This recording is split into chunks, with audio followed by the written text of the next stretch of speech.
ॐ ब्रह्मदक्षे अश्वी देवेशे भरद्वाजे पुनर्वसु हुताशिवेशे चरक प्रभृतिभ्यो नमो नमः। पातंजल महाभाष्य चरके प्रतिसंस्कृते मनोवाक्काय दोषाणाम हरते अहिपतये नमः। सभी गुरुजनों और ऋषि मुनियों का वंदन करते हुए आज की अपनी सतत संहिता अध्ययन की कक्षा शुरू करेंगे। जैसा कि अपनी सतत संहिता अध्ययन की कक्षा में हम सूत्रीय स्थान का पहला चरक सूत्रीय स्थान का पहला अध्याय यानी कि दीर्घम जीवितीय अध्याय हम लोग पढ़ रहे हैं। तो अभी तक हमने जो पढ़ा है उसका हम एक सुपरफिशियल रिवीजन करेंगे चरक सूत्र पहले अध्याय का, और वो सिर्फ हम श्लोक के फॉर्म में करेंगे, उसकी हिंदी नहीं पढ़ेंगे क्योंकि हिंदी ऑलरेडी हम लोग डिस्कस कर चुके हैं कि उसकी क्या मीनिंग होगी। बस हम सूत्रों को ही एक बार रिवाइज करेंगे। तो क्या कह रहे हैं, सूत्र स्थानम प्रथमो अध्यायः अथातो दीर्घम जीवितीयम अध्यायम व्याख्यास्यामः इति स्म भगवान आत्रेयः दीर्घम जीवितम इच्छन भरद्वाज उपागमत इंद्रम उग्र तपा बुद्धिवा शरणम अमरेश्वरम ब्रह्मणा हि यथा प्रोक्तम आयुर्वेदम प्रजापति जग्राह निखिलेन आदाव अश्विनौ तु पुनः ततः अश्विभ्याम भगवान शक्रः प्रतिपेदे ह केवलम ऋषि प्रोक्तो भरद्वाजस तस्मात् शक्रम उपागमत् विघ्नभूता यदा रोगा प्रादुर्भूता शरीरिणां तपो उपवास अध्ययन ब्रह्मचर्य व्रत आयुषां तदा भूतेषु अनुक्रोशं पुरस्कृत्य महर्षयो समेता पुण्यकर्माणः पार्श्वे हिमवत् शुभे। फिर श्लोक नंबर 8 से लेकर के 14 नंबर तक। अंगिरा जमदग्निश्च वशिष्ठ काश्यपो भृगु आत्रेयो गौतमो सांख्य पुलस्तयो नारदो असीत अगस्त्यो वामदेवश्च मार्कण्डेयश्च अश्वलायनो पारीक्षी भिक्षुर आत्रेयो भरद्वाजो कम्पीजल विश्वामित्रा अमरथ्यो च भार्गवश्च च्यवनो अभिजीत गार्गी शाण्डिल्य कौण्डिल्यो वाक्षी धवलगालवौ सांकृत्यो बैजवापिश्च कुशिको बादरायणः बडिशः सरलोमा च काप्यकात्यायनाव उभौ कांकायनः कैकेशयो धौर्म्यो मारीच काश्यपो शर्कराक्षो हिरण्याक्षो लोक अक्षो पैंगिर एव च शौनको शाकुनेयश्च मैत्रेये मैमतायनी बैखानसा बालखिलिस्यास्तथा च अन्ये महर्षयो ब्रह्मज्ञानस्य निधयो दमस्य नियमस्य च तपसः तेजसा दीप्ता हूयमाना इव अग्नयः सुखाव उपविष्टाते तत्र पुण्याम चक्रुम कथाम इमाम। धर्म अर्थ काम मोक्षाणाम आरोग्यम मूलम उत्तमम रोगास्तस्य अपहर्तारः श्रेयसो जीवितस्य च प्रादुर्भूतो मनुष्याणाम अंतरायो महानयम कः स्यात् तेषां सम उपाय इति उक्त्वा ध्यानम अस्तिता अथ ते शरणं शक्रम ददृशु ध्यान चक्षुषा स वक्ष्यति सम उपायम यथावत अमर प्रभु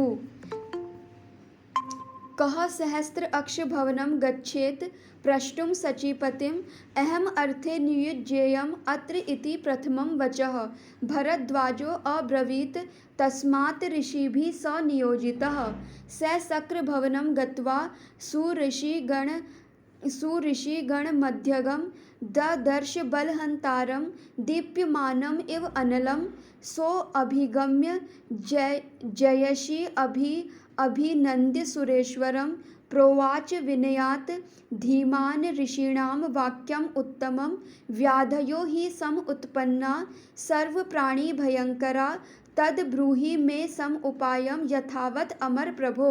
तस्मै प्रोवाच भगवान आयुर्वेदम सत्कर्तुं पदे अल्पे मति बुद्धिवा विपुलाम परम ऋषिये हेतुलिंग औषध ज्ञाने हेतुलिंग औषध ज्ञानम स्वस्थ आतुर परायणम त्रिसूत्रम शाश्वतम पुण्यम बुभुदे यम पितामह सो अनंत पारम त्रिस्कंदम आयुर्वेदम महामति यथावत अचिरात सर्वम बुभुदे तन्मना मुनि तेन आयुर अमितम लेभे भरद्वाज सुखान्वितम ऋषिभ्यो अनधिकम तच्च संशयान अवशेषयान ऋषियश्च भरद्वाजात् जगृहीतं प्रजाहितं दीर्घम आयुश्चिकीर्षयन्तो वेदं वर्धमान आयुषः महर्षय ते ददृशु यथावत् ज्ञानचक्षुषा सामान्यं च विशेषं च गुणान् द्रव्याणि कर्म च समवायं च तद् ज्ञात्वा तंत्र उक्तं विधिम् आस्थिता लेभिरे परम सर्म जीवितं च अपि अनित्वरम् अथ मैत्री परम पुण्यम आयुर्वेदम पुनर्वसु शिष्येभ्यो दत्तवान् षड्भ्यः सर्वभूत अनुकंपया अग्निवेशश्च भेलश्च जतुकर्णपराशरः हारितः क्षारपाणिश्च जगृहुः तन्मुने वचः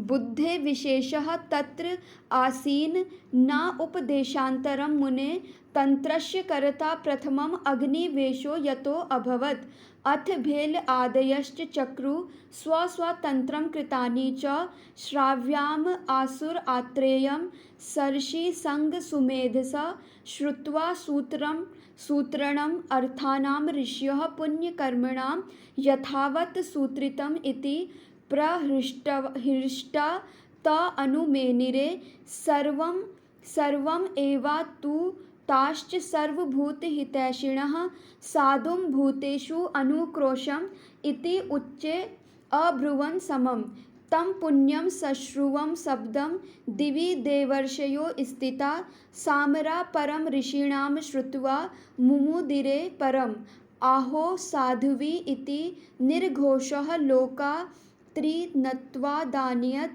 नभसि स्निग्धगम्भीरो हर्षात् भूते उदीरितः शिवो वायुवयेवा सर्वा भाभि उन्मीलिता दिशा निपेतु स जलाश्च एव दिव्या कुसुमवृष्टयो अथ अग्निवेश प्रमुखान् विविशुद्ध ज्ञान देवता बुद्धि सिद्धि स्मृति मेधा धृति कीर्ति क्षमा दया तानि च अनुमतानि येषां तंत्राणि परम ऋषिभिः भावाय भूत संघानां प्रतिष्ठां भुवि लेभिरे। तो यहाँ तक देखिए हमने जो पढ़ा है अभी तक, उसमें हमने आयुर्वेद का अवतरण पढ़ा है। अभी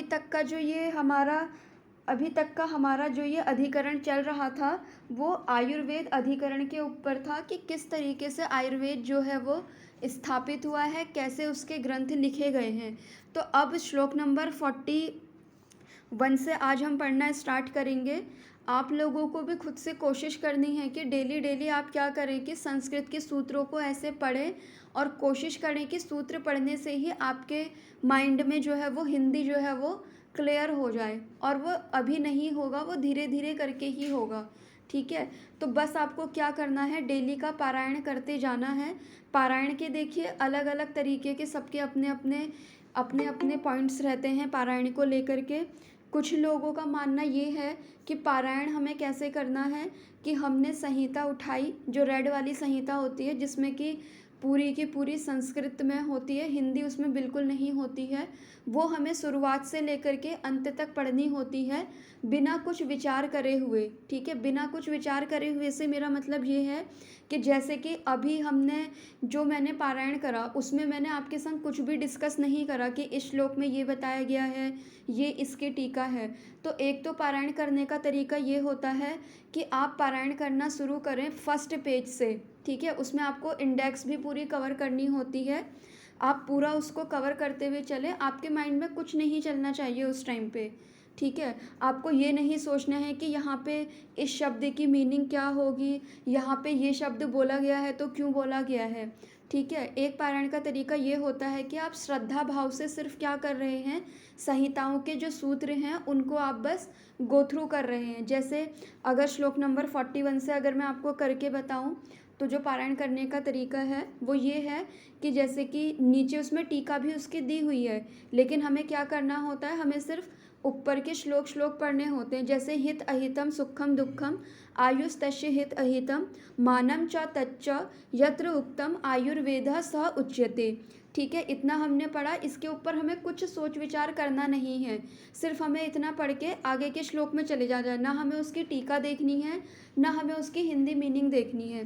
तो जब इस तरीके से हम पारायण कर रहे होते हैं, उस टाइम पे हमें अपनी फिंगर टिप जो है वो इन शब्दों के ऊपर से घुमानी होती है। जैसे शरीर इंद्रिय सत्व आत्मा संयोगोधारी जीवितम नित्यगश्च अनुबंधश्च पर्याये आयु उच्यते। बस हमने इसमें कुछ सोचा ही नहीं कि इन्होंने क्या बोला है, क्या इसके पर्याय बोले हैं। हमने बस कोटेशन पढ़ी और कोटेशन पढ़ के सीधे हम आगे निकल गए। फिर सीधे हम चले गए तस्य आयुषः पुण्यतमो वेदो वेद विदाम मतः वक्ष्यन्ते यन मनुष्याणाम लोकयो उभयो हितम। फिर उसके बाद हम नेक्स्ट श्लोक में आ गए सर्वदा सर्वभावानां सामान्यम वृद्धि कारणम ह्रास हेतु विशेषस्य प्रवृत्ति उभयशितु। यानी कि इस तरीके का जो पारायण होता है उसमें हम कुछ भी अपना दिमाग नहीं लगाते हैं। हम उस टाइम ये सोचने की कोशिश नहीं करते हैं कि इसको हमें क्लिनिकली कैसे अप्लाई करना है, यहाँ पे ये श्लोक बताया है तो क्यों बताया है।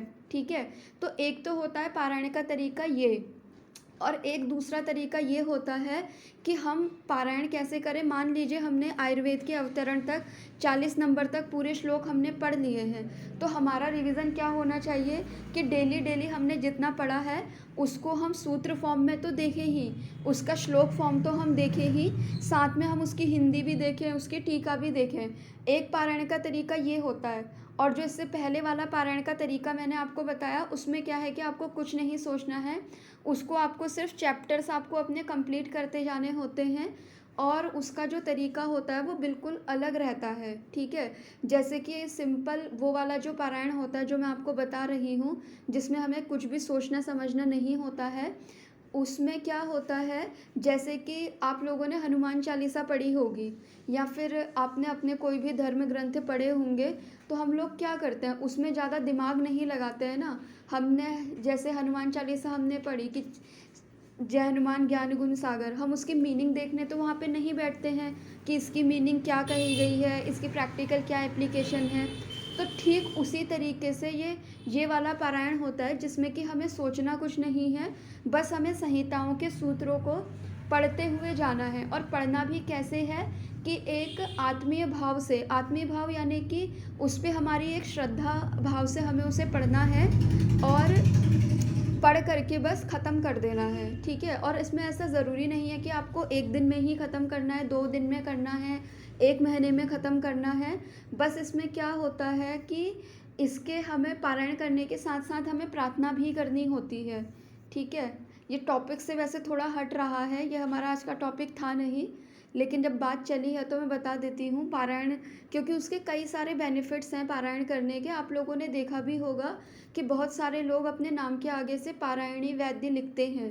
ठीक है, तो पारायणी वैद्य आजकल तो क्या है कि कुछ लोग बिना पढ़े हुए भी पारायणी वैद्य लगा देते हैं, लेकिन एक्चुअल में जो पारायणी वैद्य होता है वो ऐसा वैद्य होता है जिसने चरक सुश्रुत वाग्भट, ये 3 जो बृहत्त्रयी की हमारी संहिताएं हैं उनका पारायण करा हो, और जो हमारी लघुत्रयी हैं, लघुत्रयी में हमारी क्या आ जाती है, माधव आ जाती है, शारंगर आ जाती है और एक भाव प्रकाश, ये संहिता आती है। ठीक है, तो उसमें क्या होता है कि जिसने इन संहिताओं का पारायण करा हो, इसमें ज़रूरी नहीं है कि आपने लघुत्रयी का करा हो, अगर आपने बृहत्त्रयी के 3 ग्रंथों का पारायण अगर आपने कर लिया है तो आप अपने नाम के आगे से पारायणी वैद्य लिख सकते हो। ठीक है, उसमें ऐसा ज़रूरी नहीं है कि आपको हर एक श्लोक की मीनिंग पता होगी, आपको हर एक श्लोक का रेफरेंस पता होगा।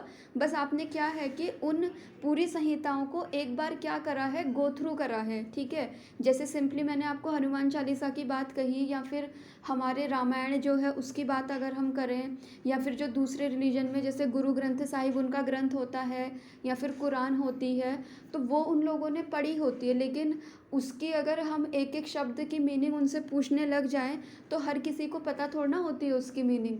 तो उसी तरीके से ये वाला पारायण भी होता है। इसमें हमें यही करना होता है कि संहिताओं को हमें ऐसे गो थ्रू करना होता है बिना कुछ सोचे समझे, ठीक है। इसका फ़ायदा ये होता है कि चीज़ें जो है हमारे सबकॉन्शियस माइंड में चले जाती हैं, ठीक है। इसको सिंपली अगर आप ऐसे समझें कि जैसे कि अगर हम अपना फ़ोन लेते हैं, फ़ोन में हम क्या करते हैं, डिफरेंट डिफरेंट तरीके के ऐप डाउनलोड करते हैं। ऐप डाउनलोड करते हैं, फिर धीरे धीरे करके हम उन्हें चलाना सीखते हैं ना। जैसे कि चलिए हमारी बात नहीं करते हैं, हमारे पेरेंट्स की बात करते हैं। उन लोगों को व्हाट्सएप चलाना आता नहीं है, तो सिंपली हम क्या करते हैं, उनके फ़ोन में व्हाट्सएप डाउनलोड करके देते हैं। फिर धीरे धीरे करके जब वो उसको चलाना स्टार्ट करते हैं तो उन्हें ऑटोमेटिकली वो चलाना आ जाता है, ठीक है। तो ठीक इसी तरीके से पारायण भी होता है कि हमें संहिताओं को क्या करना है, पारायण करके अपने सबकॉन्शियस माइंड में हमें उन्हें डाउनलोड करना होता है। और फिर उसके बाद जब हम प्रैक्टिस में उतरते हैं तो धीरे धीरे करके हम उनके अर्थों को समझना खुद ही स्टार्ट हो जाता है। मतलब कि ये क्या है कि एक तरीके से भक्ति योग जिसे बोलते हैं उसका एक ये पार्ट रहता है, ठीक है। तो अभी तक मैंने जो पारायण करा हुआ है, मैंने सिर्फ चरक का और सुश्रुत का करा है। वाग्भट का मेरा पारायण चल रहा है। और इस पारायण की खास बात ये होती है कि एक साल में आपको सिर्फ एक ही संहिता का पारायण करना होता है। कहीं आप ऐसा ना सोचें कि जोश में आकर के कि हम एक महीने में, एक साल में तो 12 महीने होते हैं, हम एक एक महीने करके पूरे की पूरी 6 की 6 संहिताएं जो है हम निपटा करके अपना पारायण कर लेंगे। तो ऐसा नहीं करना होता है। एक साल में आपको सिर्फ एक ही संहिता का पारायण करना होता है। और वो संहिता का पारायण करने में आपको कितना भी टाइम लग सकता है। मुझे जो संहिता का पारायण करने में टाइम लगा था, चरक का पारायण करने में मुझे 6 से 7 महीने लग गए थे और सुश्रुत का भी करने में ऐसे 7 से 8 महीने लग गए थे, ठीक है। वो क्यों लग गए थे, क्योंकि हम लोगों की हैबिट नहीं होती है संस्कृत पढ़ने की हैबिट नहीं होती है और डेली डेली संहिताएं पढ़ने की भी हैबिट हमारी इतनी होती नहीं है। और संहिता की तरफ से ऐसी कोई बाउंडेशन भी होती नहीं है कि आपको इतने महीने में ये कंप्लीट करना है। बस ये होता है कि डेली डेली आपको संहिता के साथ टाइम बिताना होता है। और टाइम बिताने का बस यही होता है कि आपको एक तो 5 टाइम की प्रार्थना करनी होती है और प्रार्थना करने के साथ साथ आपको डेली संहिता को खोल करके उसका कोई भी एक श्लोक आपको पढ़ना होता है, ठीक है। पढ़ना होता है इन द सेंस कि आपको उसमें कोई दिमाग नहीं लगाना, उसकी कोई क्लिनिकल एप्लीकेशन आपको नहीं देखनी, आपको उसमें संधि समास कुछ नहीं देखना है। आपको बस सिंपली उसे गो थ्रू कर देना है। जैसे हित हितम सुखम दुखम आयुस्तस्य हित हितम मानम च तच्च यत्र उक्तम आयुर्वेद स उच्यते, बस इतना करके आपको छोड़ देना है, फिर सीधे नेक्स्ट श्लोक में आ जाना है। तो इस तरीके से ये पारायण का वो होता है। अब जैसे अगर आप सोच रहे होंगे कि इसमें प्रार्थना कैसे करनी होती है, तो प्रार्थना में होता क्या है कि प्रार्थना जो होती है वो 3 स्टेप में होती है। मतलब कि आप 3 स्टेप करेंगे तब आपकी एक प्रार्थना कंप्लीट होती है। तो उसमें होता क्या है कि स्टार्टिंग में 5 बार हमें अपने गुरु का दिया हुआ मंत्र बोलना होता है, ठीक है। अगर आपके कोई गुरु हैं जिनको आप गुरु मानते हैं, जिन्होंने आपको गुरु मंत्र दिया होगा, उस मंत्र को आपको 5 टाइम बोलना होता है।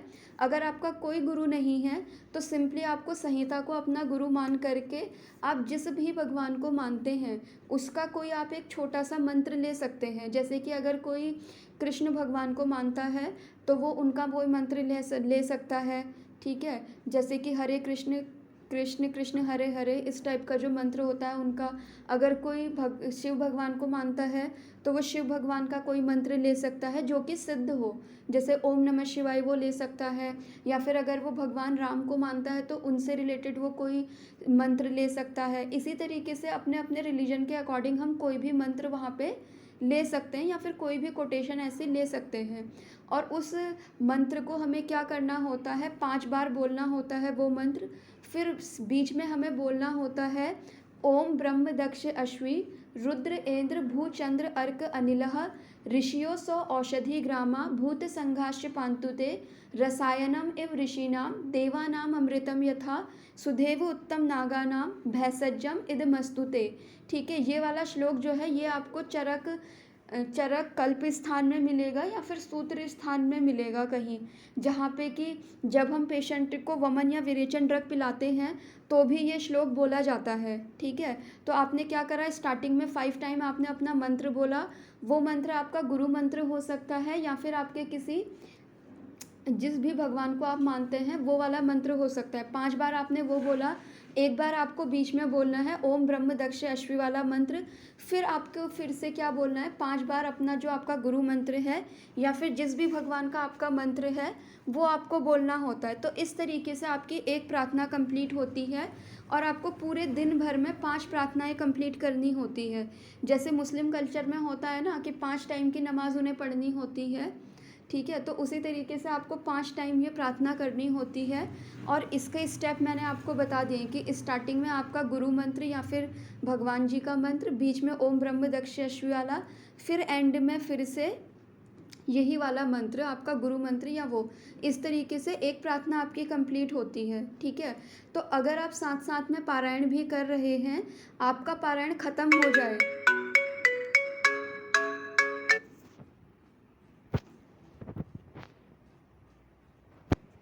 अगर आपका पारायण ख़त्म हो जाए तो भी आपको क्या करना है कि 5 टाइम की प्रार्थना जो है वो आपकी कंटिन्यूएशन चलती रहनी चाहिए। कई बार ऐसा होता है कि कहीं हम बाहर चले जाते हैं, पार्टी में चले जाते हैं, शादी में चले जाते हैं, तो भी हमें अपने 5 टाइम की प्रार्थना कंप्लीट करनी होती है।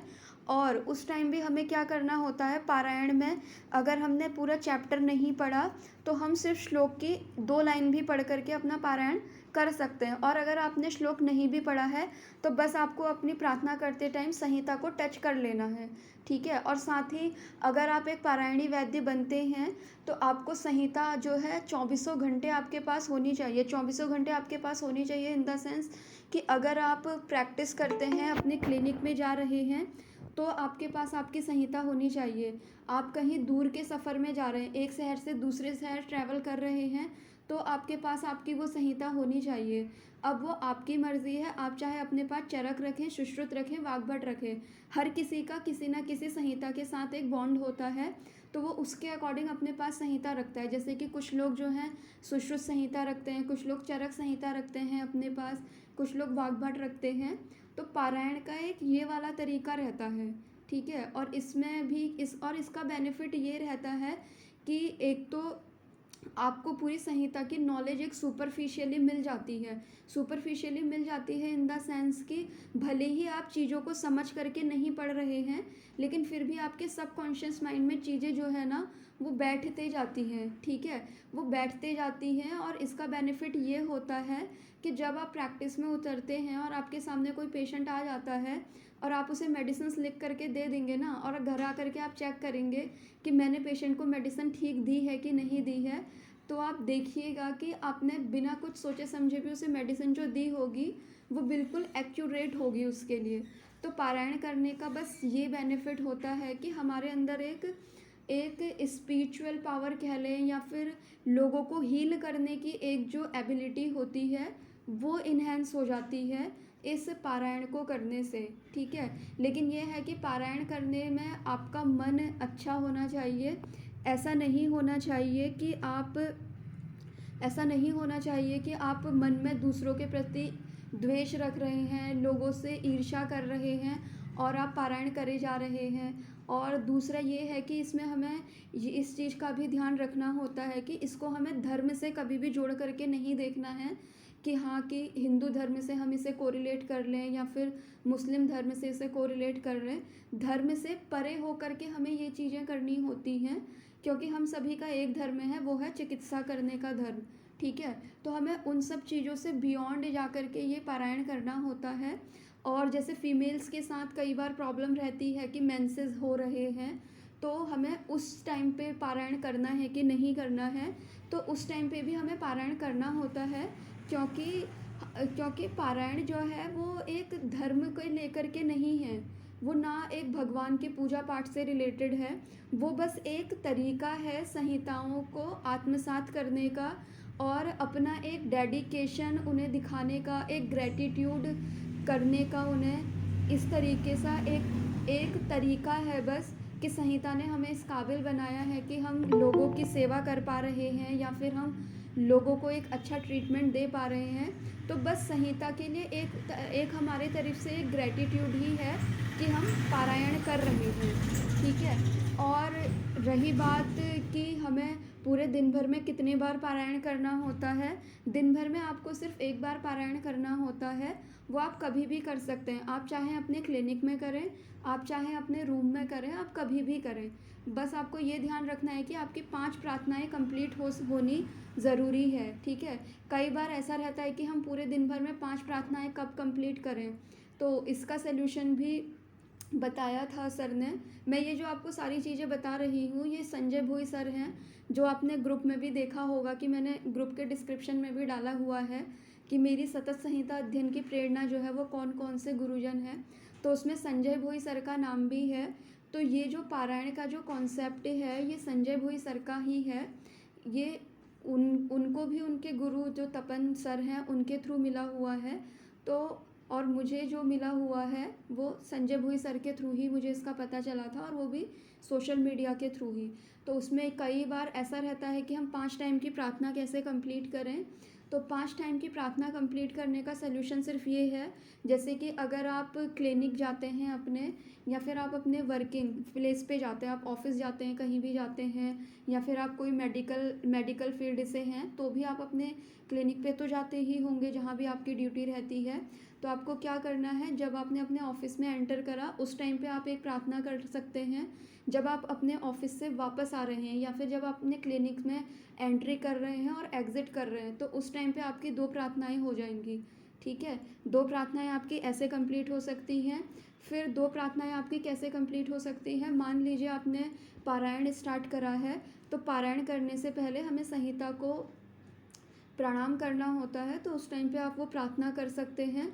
और जैसे ही आपने श्लोक पढ़ के पारायण अपना एंड करा उस दिन का, और ख़त्म करते टाइम अपनी आप प्रार्थना बोल सकते हैं। तो 2 प्रार्थना आपकी ऐसे हो गई, तो टोटल आपकी 4 प्रार्थना जो है वो कंप्लीट हो गई। अब बची आपकी एक प्रार्थना। एक प्रार्थना जो है आप सुबह उठते ही कर लीजिए, या फिर आप रात में सोते समय कर लीजिए, वो आपके ऊपर है। तो 5 प्रार्थना कंप्लीट करने का ये तरीका होता है। बाकी आप अपने अकॉर्डिंग किसी भी तरीके से कर सकते हैं। इसमें किसी तरीके की कोई बाउंडेशन नहीं है कि आप हमारे बताए हुए रूल्स रेगुलेशन पे ही चल के पारायण करें।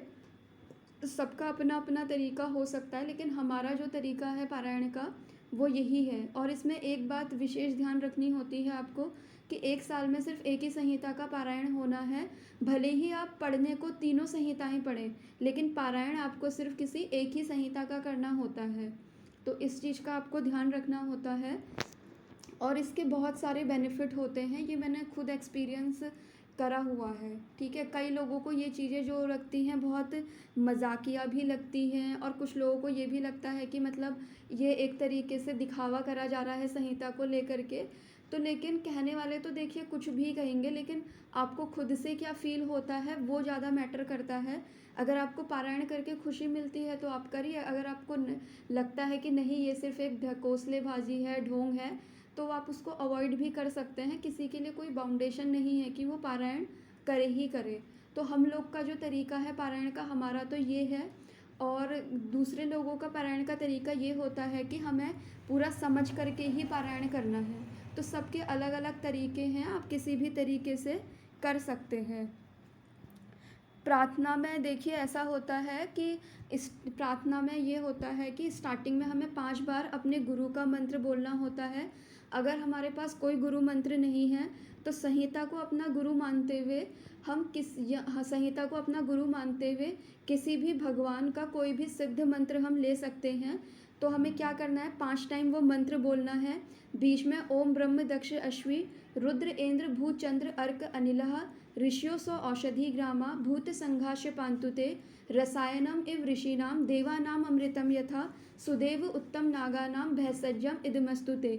ये श्लोक जो है चरक संहिता में आया हुआ है, ये हमें बोलना होता है। फिर उसके बाद एंड में 5 बार फिर से हमें वही मंत्र बोलना होता है, जो कि हमारा गुरु मंत्र हो या फिर हमारे किसी भगवान का मंत्र हो, ठीक है। तो इस तरीके से हमारी एक प्रार्थना कंप्लीट होती है, और ये प्रार्थना हमें पूरे दिन भर में 5 टाइम करनी होती है। ठीक है। और एक और चीज़ मैं आपको बता दूं कि हमारा ये जो पारायण का जो कॉन्सेप्ट होता है उसमें ये है कि पारायण ऐसा नहीं है कि आज आपका मन हुआ और आपने कल से स्टार्ट कर दिया। पारायण आपको किसी भी शुभ दिन से स्टार्ट करना होता है। जैसे कि अभी जो शुभ दिन आ रहा है उसमें गणेश चतुर्दशी आएगी, तो आप उसमें उस दिन से पारायण अपना स्टार्ट कर सकते हैं। और पारायण के लिए आपके पास रेड वाली बुक ही होनी चाहिए जिसमें कि टोटल संस्कृत में ही लिखा हुआ है, ठीक है। उसके अलावा आपकी कोई बुक नहीं चलेगी। हिंदी ट्रांसलेशन वाली बुक से पारायण कभी नहीं होता है। सिर्फ संस्कृत वाली जो रेड वाली बुक होती है उसी से ही पारायण होता है। और आपको क्या करना होता है, उस अपनी पारायण की बुक को आप डिफरेंट तरीके से डेकोरेट भी कर सकते हो। जैसे कि सिंपली उसमें ये होता है कि आपको रेड कलर के कपड़े से उसे कवर करके रखना होता है। और कई बार ऐसा होगा कि जब आप इसको अपने साथ साथ ले करके जाएंगे तो लोग आपसे पूछेंगे कि ये क्या है, हमें दिखाइए। तो हमें वो किसी को दिखानी नहीं होती है, बस बोलना होता है कि ये हमारा ग्रंथ है, ठीक है। जैसे कि कभी आप ओपीडी में बैठे होंगे, जैसे मैं अपनी रिसेंटली अपनी शुद्धि की ओपीडी में बैठती थी तो कई बार पेशेंट आते थे और वो मुझसे पूछते भी थे कि मैम ये रेड कलर की बुक आपकी कौन सी है, कि क्या है इसके अंदर। तो मैं सिंपली उन्हें बोल देती थी कि ये हमारा चरक संहिता का ग्रंथ है, ये वो है। तो बस इस तरीके से हमें बोलना होता है। और आप देखेंगे कि आप अपनी प्रैक्टिस में इस संहिता को रख करके जब आप प्रैक्टिस करेंगे तो आपकी प्रैक्टिस बहुत अच्छी होना स्टार्ट हो जाती है। इवन पेशेंट को आप बहुत अच्छे से डील करते हैं। और पेशेंट की तरफ सिर्फ ट्रीटमेंट हमारा फिर प्रोटोकॉल नहीं रहता है, उसको हील करने की एक फीलिंग हमारे अंदर से डेवलप होती है, ठीक है। तो पारायण आपको इस तरीके से करना होता है। और एक चीज़ इसमें ये भी ध्यान रखनी होती है कि हमें किसी शुभ दिन से ही स्टार्ट करना है। और हमें ऐसे वेट नहीं करना है कि हमारे पास कोई गुरु नहीं है, हमें गुरु मंत्र कहाँ से मिलेगा। आपके पास कोई गुरु नहीं है तो कोई बात नहीं, आप एक अच्छा शिष्य बन के रहिए, कभी ना कभी गुरु आपको ढूंढ ही लेते हैं, ठीक है। तो आपको क्या करना है, बस एक शिष्य भाव से रहना है और संहिता को ही अपना गुरु मान करके पारायण आप अपना स्टार्ट कर सकते हैं, ठीक है।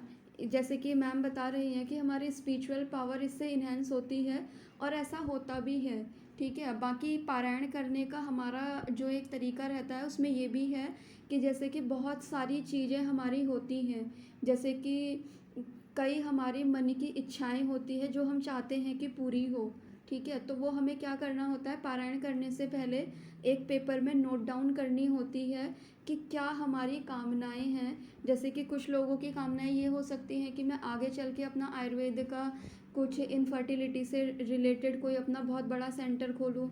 किसी की कामना ये हो सकती है कि मेरे पास बहुत बड़ी गाड़ी हो, किसी की कामना ये हो सकती है कि मुझे पीजी की सीट मिल जाए, किसी की कामना ये हो सकती है कि मुझे गवर्नमेंट जॉब मिल जाए, या किसी की कामना कुछ और हो सकती है। तो हमें क्या करना होता है कि जब हम पारायण स्टार्ट कर रहे होते हैं उस दिन हमें अपने एक पेपर लेना होता है और उसमें अपनी सारी विशेज़ लिखनी होती है, अपनी अच्छाइयाँ लिखनी होती हैं, अपनी बुराइयाँ लिखनी होती है, हम क्या चाहते हैं संहिता से, ठीक है। हम संहिता से क्या चाहते हैं वो हमें उसमें सब कुछ लिखना होता है।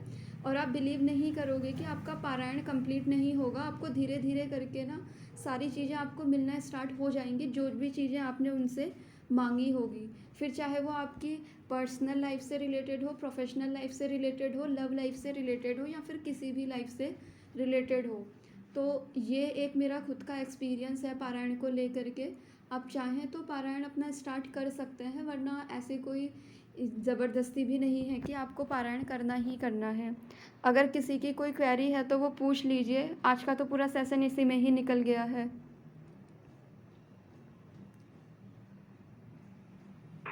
आपने जो शेयर किया ना, श्लोक बोला था, वो कहाँ, कौन से स्थान में है? मैम मैं वो ना अभी ग्रुप में शेयर कर दूंगी।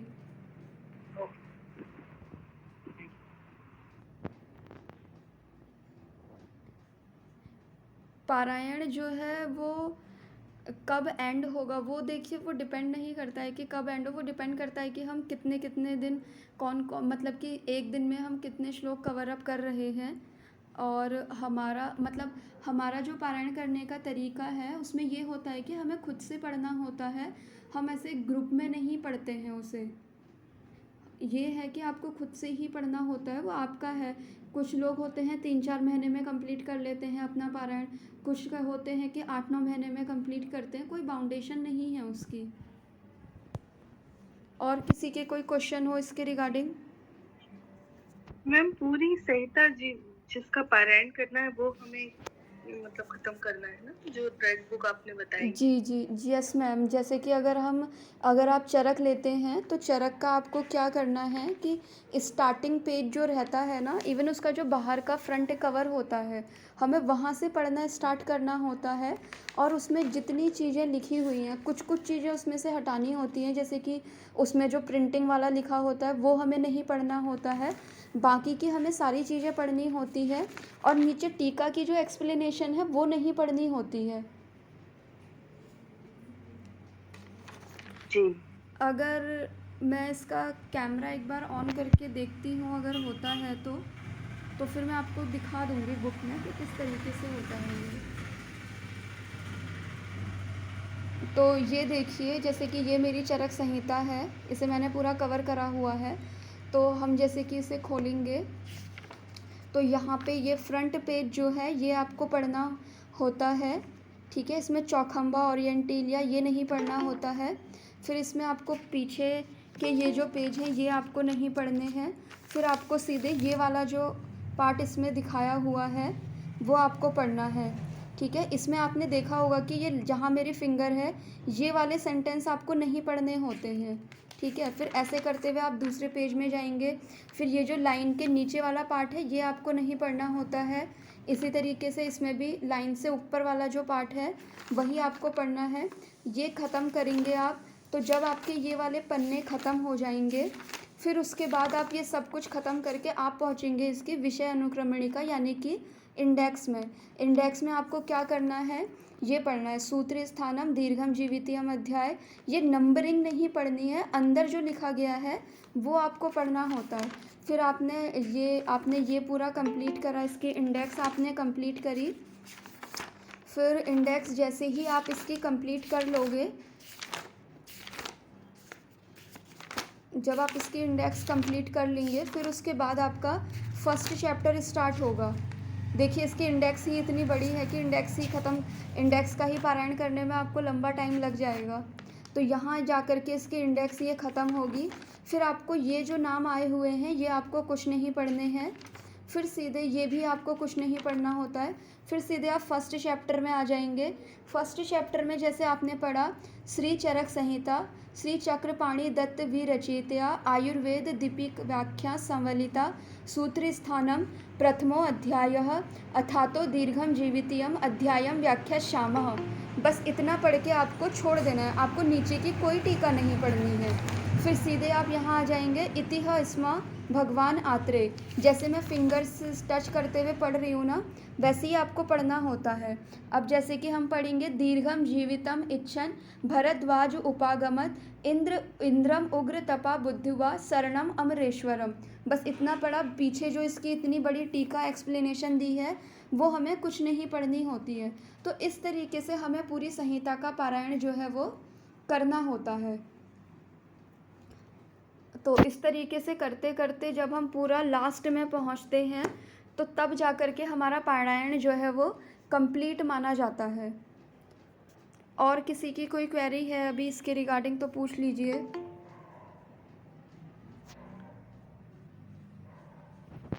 एक सर ने जैसे पूछा है कि अगर पारायण 6 मंथ में कंप्लीट हो जाए तो बाकी के मंथ में क्या करना है। बाकी के मंथ में आपको क्या करना है कि आपने जिस संहिता का पारायण करा था उसको फिर आप टीका के साथ पढ़ सकते हैं, लेकिन बस आपको ये करना है